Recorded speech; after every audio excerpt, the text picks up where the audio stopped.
Hello everyone, hope you all are doing great. This is Advocate Bindu Dhabai, Rajasthan high court Jaipur. अब 3 साल का एक जो मुद्दा है, जो एक्सपीरियंस मांगा गया है, उसके रिगार्डिंग ऑब्वियस सी बात है, हर कोई टेंशन में है, हर कोई चिंता में है।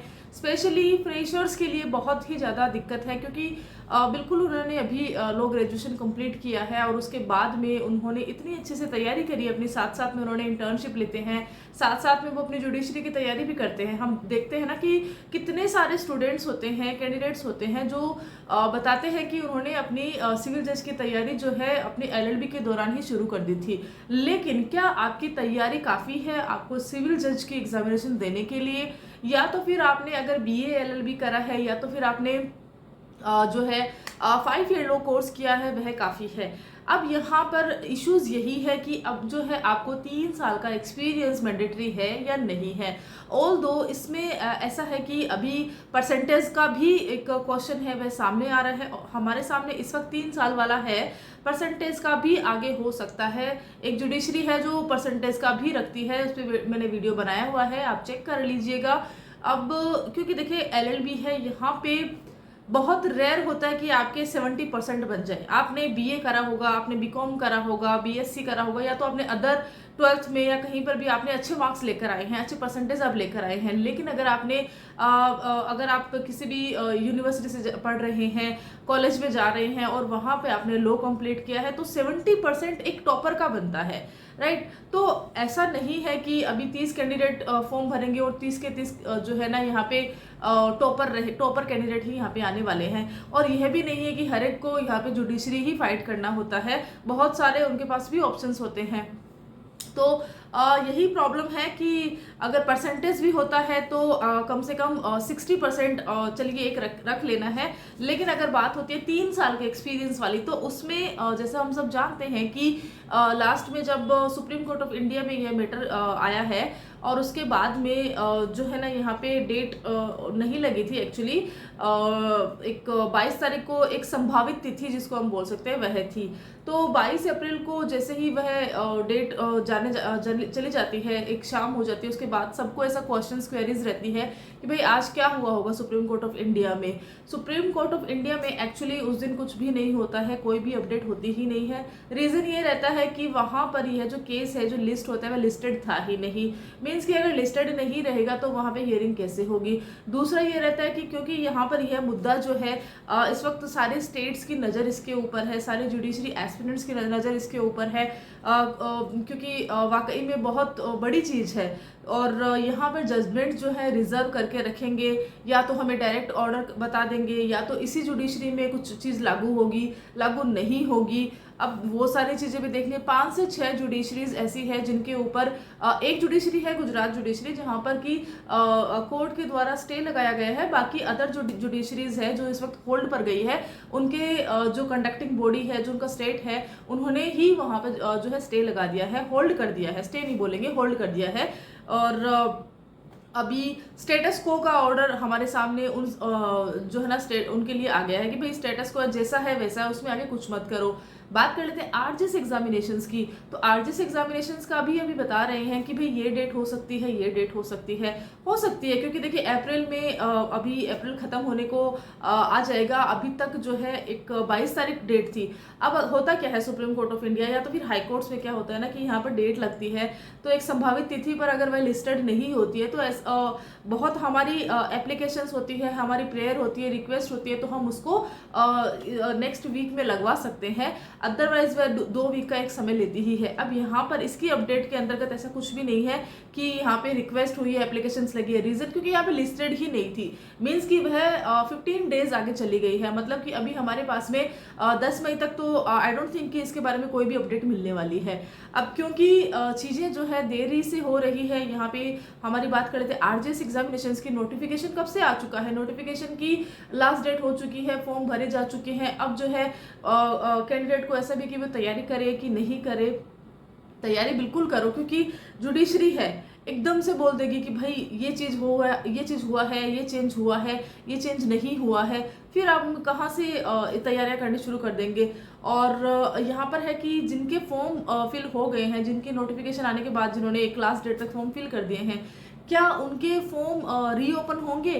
तो इसमें भी क्वेश्चंस हैं। तो देखिए रीओपन का बहुत कम चांसेस होते हैं, क्योंकि यहाँ पर एक जुडिशरी या तो कोई भी अदर जो रहता है ना, वहाँ पर एक प्रक्रिया होती है, प्रोसेस होती है, पूरा किसी भी वैकेंसी रिक्रूटमेंट को यहाँ पे प्रोसेस में जाना होता है।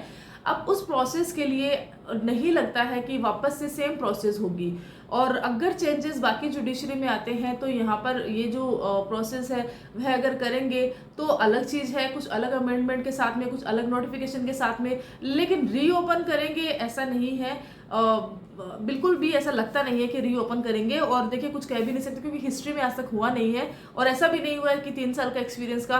तो मैं क्या, आई डोंट थिंक कि कोई भी यहाँ पे आके बता पाएगा कि भाई ऐसा हो सकता है, क्योंकि ये एकदम से ही लेटेस्ट चीज़ है, इसके बारे में कोई अपनी राय वैसे रख नहीं पा रहा है। तो मेन यही था कि भाई जो हियरिंग की डेट थी वह ये दे रखी थी 22 तारीख की, बट ये संभावित तिथि थी, कोई फिक्स डेट नहीं थी। उस दिन सुप्रीम कोर्ट ऑफ इंडिया की जो लिस्ट लगती है केसेस की, वहाँ पे कोई भी इस केस का नाम नहीं था। ओके, अब जो है नेक्स्ट जो है इसका मिड मई में ऐसा दे रखा है कि भाई अभी जो है ना जस्टिस जो सीजेआई है, मे बी वो हमारे जो सीजेआई है ना वो 14 मई को आने वाले हैं, नए जो सीजेआई बनने वाले हैं। हो सकता है अब उनके बाद उनका जो कार्यकाल शुरू हो जाएगा, उनके बाद यहाँ पर ये जो चीज़ है वह आ सकती है, क्योंकि एक बहुत बड़ी ऑर्डर आने वाला होता है, एक बहुत बड़ा जजमेंट आने वाला होता है। तो हो सकता है कि अभी ऐसा सुनने में भी आया है कि जो जुडिशरी के एस्पिरेंट्स है या तो वहाँ पे एडवोकेट्स है, एक हलचल बोलते हैं ना कि वहाँ पे सुनने को आया, क्योंकि बहुत छोटी चीज़ नहीं है कि भाई जजेस को खुद को एक समय चाहिए इस पर डिस्कशन करने के लिए, इस पर बात करने के लिए कि क्या वाकई में ऐसा होना चाहिए। क्योंकि हम देखते हैं कि अगर हम पुरानी 3 साल भी देखते हैं, चलिए 4-5 नहीं 3 साल भी देखते हैं, तो बहुत ऐसा रेयर होता है कि 10 साल की जिसने LLB कंप्लीट करी है वह सिविल जज बन रहे हैं। मेनली होता क्या, प्रेशर्स रहते हैं, वो सिविल जज बन रहे हैं। तो कहीं ना कहीं प्रेशर्स का एक जो संख्या है सिविल जज बनने के लिए वहाँ पर बहुत सारी हो रही है। लेकिन 3 साल का अनुभव यहाँ पे क्यों बताया जा रहा है, क्योंकि देखिए एक होता है प्रैक्टिकल ज्ञान, एक होता है आपका थ्योरेटिकल ज्ञान। अब क्योंकि नॉर्मल है कि प्रेशर्स जो रहते हैं उनकी एक वकील और एक जज के जो एक्चुअली में हमारे कोर्ट्स में काम होता है, किस तरह से ग्राउंड लेवल पे काम होता है। एक केस एक दिन में उसकी स्टोरी बता के हम जज को बता सकते हैं, 5 दिन में जजमेंट आ सकता है, चीज़ें हो सकती है। लेकिन क्या ऐसा होता है? क्यों एक केस 6 महीना, 12 महीना, 2 साल, 4 साल ले लेता है? बात करते हैं हमारे वैवाहिक जो केसेस रहते हैं, सर्विस केसेस रहते हैं, वहाँ तो इतने लंबी लंबी डेट्स मिलती है, सब कुछ होता है, तो वहाँ पे इतना टाइम क्यों ले लेते हैं? तो हर एक चीज़ के लिए ग्राउंड लेवल पे काम होता है और उसके लिए एक्सपीरियंस ज़रूरी होता है।